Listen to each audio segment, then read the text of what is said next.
Bonjour à toutes et à tous, merci d'être au rendez-vous pour ce nouveau numéro de rencontre. La guerre des tarifs douaniers, stratégie chère au président américain Donald Trump, génère actuellement une forte incertitude à l'échelle mondiale. Quelles sont et seront les répercussions sur l'économie mondiale? Aujourd'hui, nous allons en discuter avec notre invité. J'ai le plaisir de recevoir sur notre plateau M. Ding Yifan. Bonjour. Bonjour. Vous êtes chercheur à l'Institut Taihe, un think tank de haut niveau basé à Beijing. Plus tard dans notre émission, nous allons avoir aussi un point de vue venant d'Afrique. Héribert Labelle Elysia Jovi, gouverneur du magazine béninois Le Label diplomatique et président du caucus panafricain des journalistes, va aussi exprimer son avis à travers une vidéo. Alors, je vais commencer par vous, M. Ding Yifan.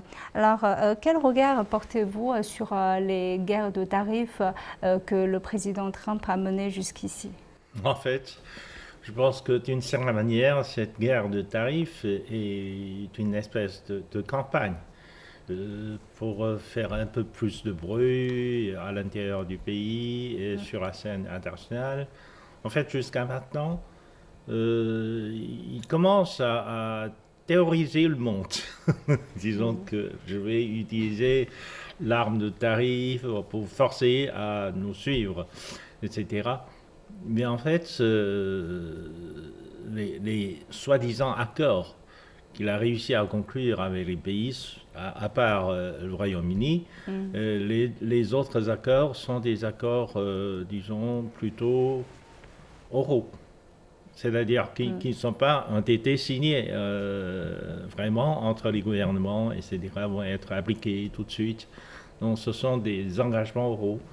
Donc à plusieurs égards, des pays qui sont, disons, arrivés à un accord oral avec Donald Trump reviennent sur leurs paroles, car finalement, le président américain Donald Trump tente à aussi quelquefois exagérer les effets.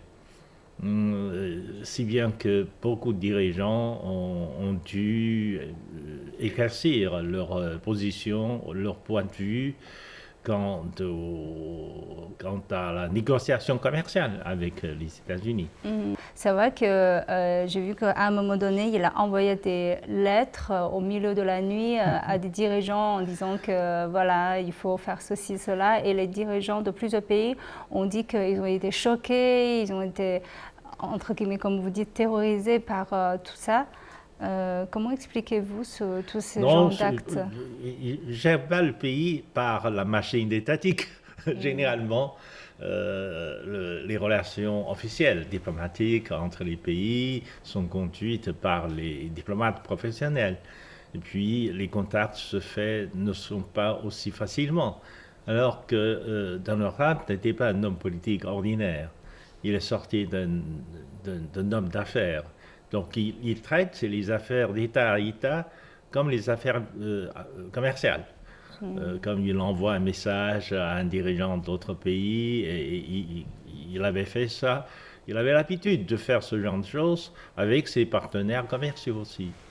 Donc, en fait, ce n'est pas maintenant, il est un président de... Il est président. il ne se rend pas compte qu'il doit... Il ne se rend doit... pas compte du tout. Normalement, ce genre de préparation doivent être faites bien avant la prise en contact par des dirigeants au sommet de l'État. Généralement, il faut commencer par le ministère du Commerce ou le ministère des Affaires étrangères. Et tandis que là, il surpasse tous ces ministères de compétences pour arriver directement à des dirigeants d'autres pays.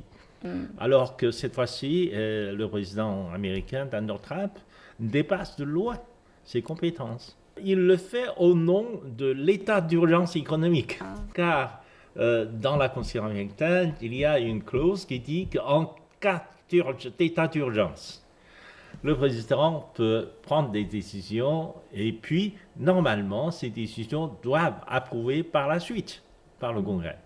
Mais le président a le privilège de prendre des décisions parce que l'état d'urgence, mais en fait, rien ne justifie l'état d'urgence économique des États-Unis. Face à ces situations, aujourd'hui, quelle est la position de la Chine sur tout cela?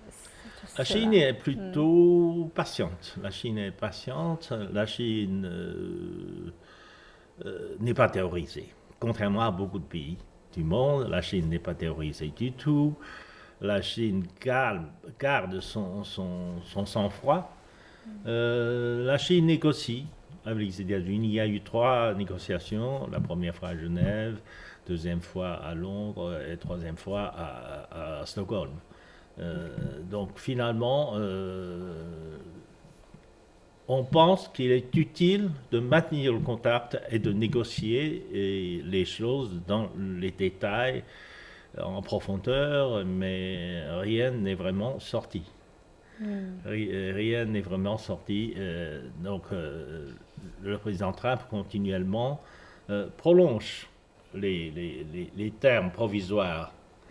Il dit que oui, ce ne sera pas le droit de douane définitif, mais c'est un droit de douane provisoire, et etc. Ça va se prolonger pendant 3 mois, pendant 90 jours, puis un autre 90 jours, etc. Jusqu'à maintenant, ça va se faire une 3e prolongation de cette phase transitoire.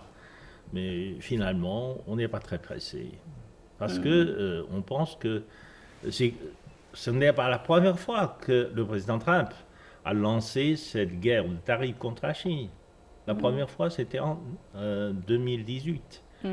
Lors de son premier mandat. Oui, en 2018, il a commencé, mais la dernière fois, la cible était unique. C'était la seule, la Chine, tout simplement. C'était la Chine.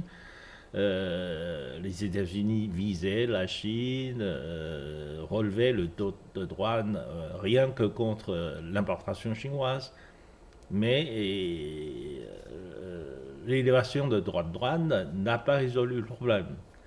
Car l'année même, en 2018, 2019, 2020, il y a eu une augmentation de déficit commercial des États-Unis vis-à-vis de la Chine. Cela veut dire que finalement, les problèmes ne seraient pas résolus par l'élévation de droits de douane, car il y a une demande rigide au marché américain pour des produits chinois. D'ailleurs, les États-Unis et la Chine sont dans une espèce d'enchevêtrement de la chaîne d'approvisionnement. La chaîne de production, etc. Il y a une espèce d'implication réciproque dans la chaîne d'approvisionnement. La Chine fournit un certain nombre de pièces détachées, des matières premières, etc. Pour des entreprises américaines. Des entreprises américaines nous vendent aussi un certain nombre de produits technologiques ou des matières premières, carrément le pétrole, le gaz ou les céréales. Même si aujourd'hui il n'y a pas vraiment un aboutissement sur le droit de douane final, ça n'empêche pas que apparemment les États-Unis ou Donald Trump prennent aujourd'hui la Chine comme ennemie première économiquement. Oui, non, Donald Trump n'a jamais dit ça.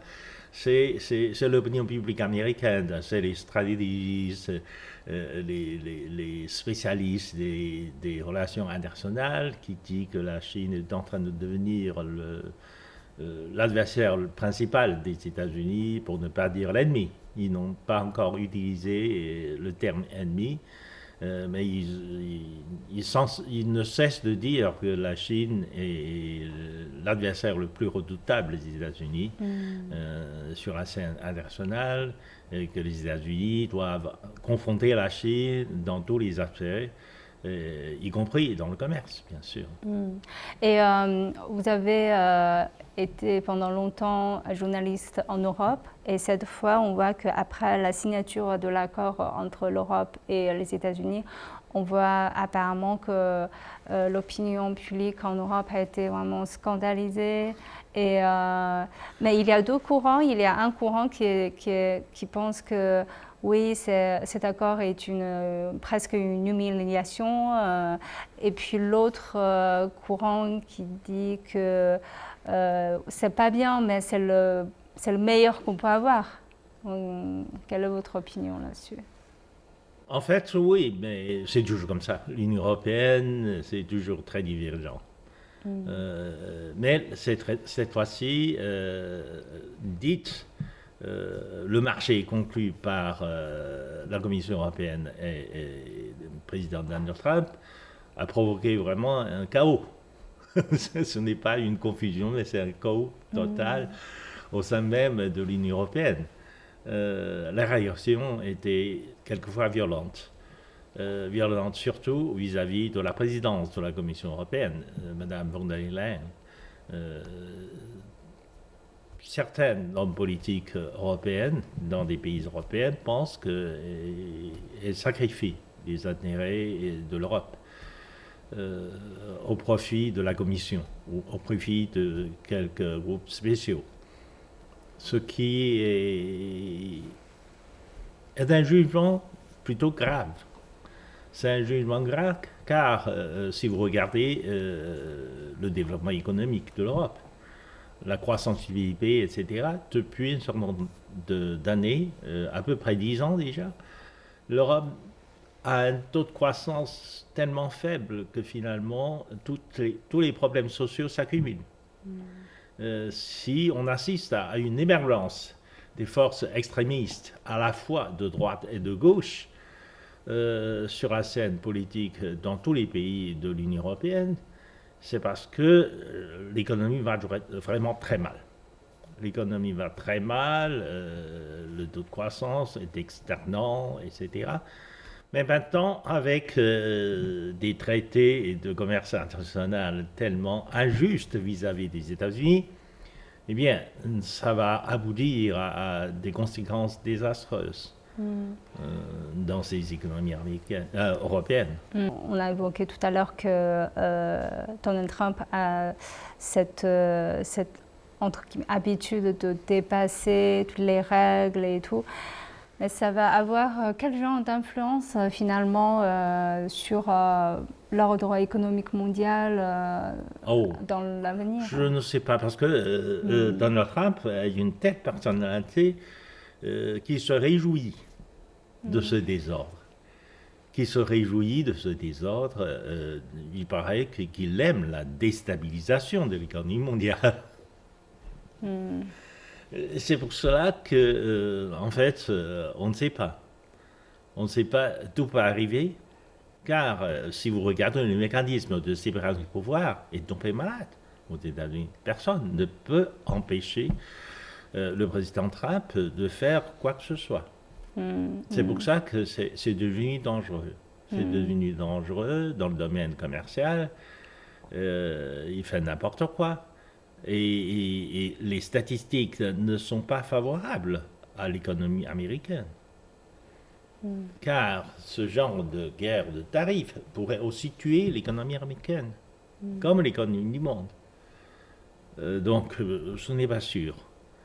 Bien, d'autant plus que tout ce qu'il fait va aggraver la situation économique et sociale des États-Unis. À la fois, il veut baisser la taxe, l'impôt sur la fortune, sur le revenu des riches. Il exempte les entreprises étrangères de taxes si elles acceptent de venir investir aux États-Unis. Il y a forcément un creux dans la finance publique, dans la recette fiscale de l'État. Et le président Trump disait que je vais compenser le manque de recettes fiscales par le droit de douane. Mais finalement, le droit de douane, contrairement à ce que le président Trump prétend, n'est pas payé par les producteurs. Le droit de douane est payé par les importateurs américains. Si bien que, en signe de protestation, les chaînes de grandes supermarchés, des sociétés de redistribution, ont indiqué sur leur étiquette de vente le prix total divisé en prix de marchandises, plus le tarif, etc. Cela va dire que les consommateurs américains vont prendre conscience que ce sont eux qui seraient victimes de ce tarif, qui vont payer le tarif. Le tarif sera payé par les consommateurs ordinaires, donc par des gens plutôt pauvres. Car les riches vont voir leur impôt réduit par des politiques publiques du gouvernement américain. Mais les consommateurs ordinaires, les classes moyennes, etc., ils vont payer un peu plus cher leurs articles importés. Vous avez dit que finalement, si vraiment les droits de douane sont appliqués, ce sont les consommateurs américains qui vont payer. Mais on voit quand même que cette stratégie a fait plier pas mal de pays pour accepter des accords, ce que vous avez dit, injustes ou d'autres. Oui, c'est parce que si vous regardez, les États-Unis restaient le plus grand marché de consommation. Donc, beaucoup de pays dépendent de l'exportation vers le marché américain. Donc, le marché américain est très important pour beaucoup de pays. Et ça, pour garder le marché, pour garder l'accès au marché américain, beaucoup de pays sont prêts à faire des sacrifices, à céder au marchandage du président Trump, etc. Ils sont prêts à faire ça. Mais la Chine, heureusement, la Chine a fait du travail un peu à l'avance. La Chine dépendait aussi beaucoup du marché américain, mais depuis plus de 10 ans. Depuis plus de 10 ans, depuis que la Chine a lancé l'initiative Ceinture et Route, etc., la Chine a fait diversifier son marché d'exportation. Maintenant, le pourcentage du marché américain dans l'assiette totale du commerce national de Chine est réduit de 20% à 11%. Beaucoup, à peu près la moitié. Alors que notre commerce avec les pays ceinture à route est parti de très bas, de 5% de l'assiette totale du commerce national de Chine. Maintenant, cette partie-là est montée jusqu'à à peu près la moitié, 48%. Donc, la Chine a un marché beaucoup plus élargi que les États-Unis, par exemple. La Chine est le plus grand partenaire commercial de plus de 150 pays du monde. Ça me rappelle un peu l'histoire, une histoire ancienne en Europe, l'embargo napoléonien contre l'Angleterre. À l'époque, il y avait, pendant la guerre napoléonienne, il y avait aussi une guerre commerciale entre le Royaume-Uni et la France, qui contrôle le continent européen. Et l'empereur Napoléon avait lancé aussi un embargo contre le Royaume-Uni, etc., pensant que si le Royaume-Uni était isolé, il ne pouvait plus profiter du marché européen, il pourrait pas, il va finir économiquement. Mais le Royaume-Uni, car il a beaucoup d'intérêt sur le marché européen, comme elle ne peut plus entrer au marché européen, l'Angleterre est forcée d'aller chercher d'autres marchés. Elle est allée vers le monde. Elle est allée vers l'Asie, vers l'Afrique, vers l'Amérique latine, vers l'Amérique, etc. Du coup, le commerce extérieur du Royaume-Uni, à la suite de l'embargo, a augmenté. Au lieu de se décliner, a augmenté. Elle a trouvé d'autres partenaires, elle a ouvert d'autres marchés sur le monde, etc. Et ça n'a pas étouffé l'économie britannique. C'est à peu près la même logique, si je Oui. pense, c'est sur l'embargo des États-Unis à une époque des produits technologiques envers la Mhm. Chine. Et finalement, ça n'a pas étouffé le développement technologique de la Ça a Chine. donné un effet contraire. Ouais, Ça a donné un effet contraire. La Chine sera obligée d'élargir le marché du monde. Finalement,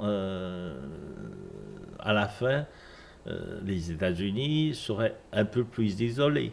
Comme vous dites, les deux économies sont très impliquées l'un avec l'autre et dans ce domaine, dans beaucoup de domaines, la séparation, le découplage semble impossible. Mais est-ce que dans le domaine technologique, Ils veulent on faire va, le découpage on va avoir deux... à long terme. Ils veulent.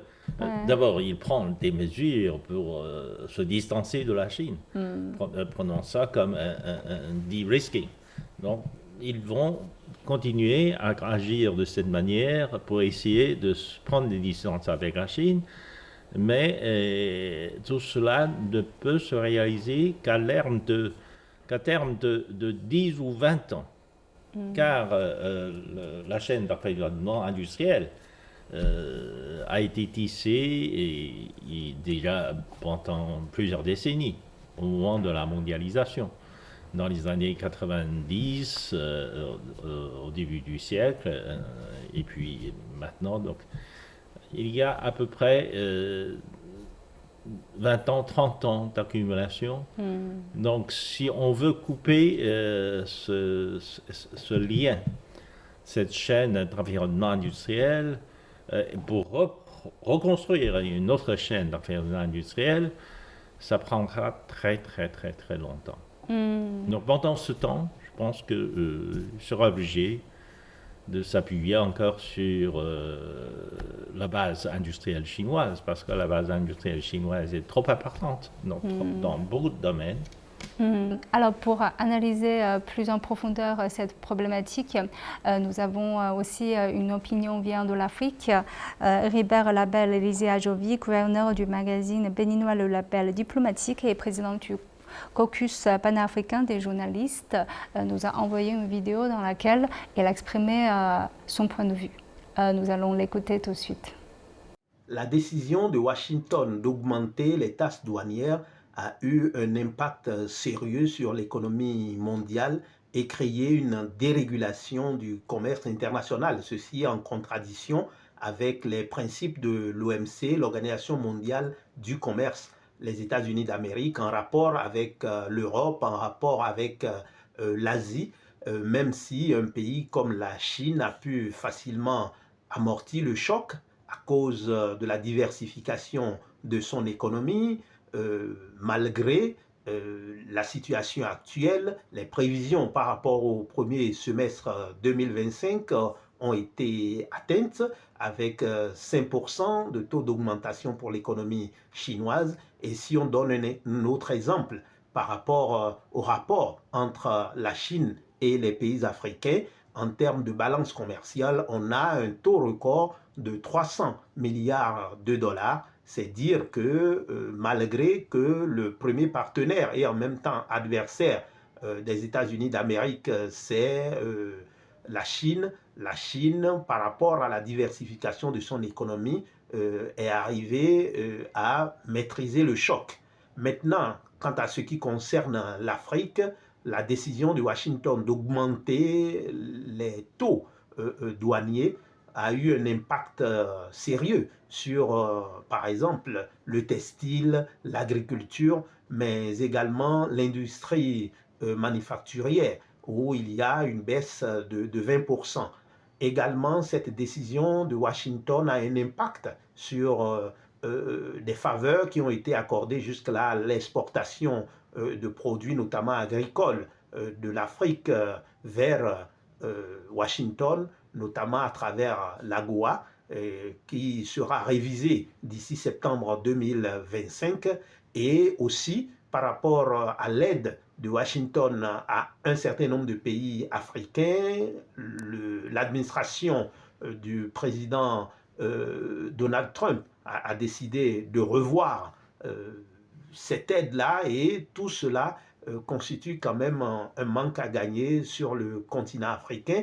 Mais en même temps, l'Afrique a décidé de diversifier ses partenariats et notamment se concentrer davantage sur l'économie verte, mais aussi l'économie numérique, renforcer son partenariat avec un pays comme la Chine à travers le FOCAC, sans oublier que l'Afrique a décidé alors d'aller plus rapidement dans sa quête de souveraineté à travers la zone libre d'échange continental, la ZLECAf, autant d'initiatives qui sont de nature évidemment à amortir le choc.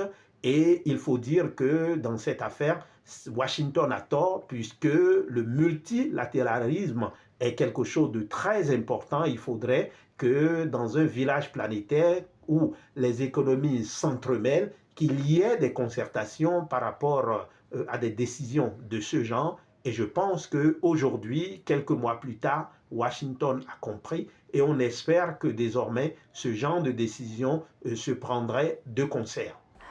Voilà, on voit que cette guerre de tarifs douaniers a des conséquences vraiment mondiales. Alors, pour conclure, quel est votre regard vers l'avenir? Bon, en fait, je pense que personnellement, la période de la mondialisation est terminée. C'est-à-dire, le monde a eu un développement rapide qui est basé sur une croissance du commerce international très rapide aussi. Tout cela a été mis au rencard un peu par la montée du nationalisme, par la montée du populisme mélangé, de l'extrême nationalisme de beaucoup de pays, etc.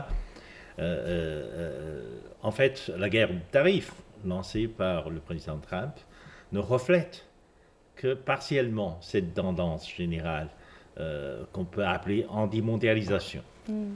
Et pendant la période de la anti-mondialisation, je pense que, bien sûr, le taux de croissance sera ralenti de beaucoup.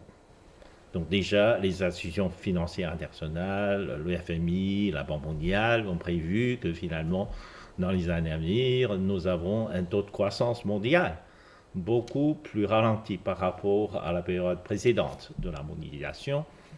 À mesure que le commerce international se ralentit, donc il y aura moins de richesses, ça va créer une situation un peu difficile pour les pays. Donc le grand pays comme la Chine peut encore compter sur le marché intérieur pour se développer. Les petites économies qui dépendent beaucoup du marché international auraient du mal à surmonter ces difficultés d'anti-mondialisation, etc. Tandis que la Chine et les pays BRICS essaient de construire un autre cadre de développement qui pourrait se prémunir contre les effets négatifs de cette anti-mondialisation. Donc, tout dépend beaucoup de la régionalisation économique que les pays, à part les pays tentés par le populisme et la guerre commerciale, les autres pays vont essayer de trouver d'autres moyens de développement pour renforcer leur coopération. C'est le cas de BRICS. C'est le cas de BRICS. Et c'est aussi la volonté de la plupart des pays du Sud global. La plupart des pays du Sud global s'inspirent aussi aux bénéfices de la mondialisation. Ils veulent aussi continuer à participer au processus de coopération internationale et BRICS sont en train de devenir le noyau de ces pays du Sud global. Alors, je vous remercie, M. Denifant, d'avoir partagé vos points de vue avec nos téléspectateurs. Je vous remercie. Et je vous remercie d'avoir suivi notre discussion. À la prochaine.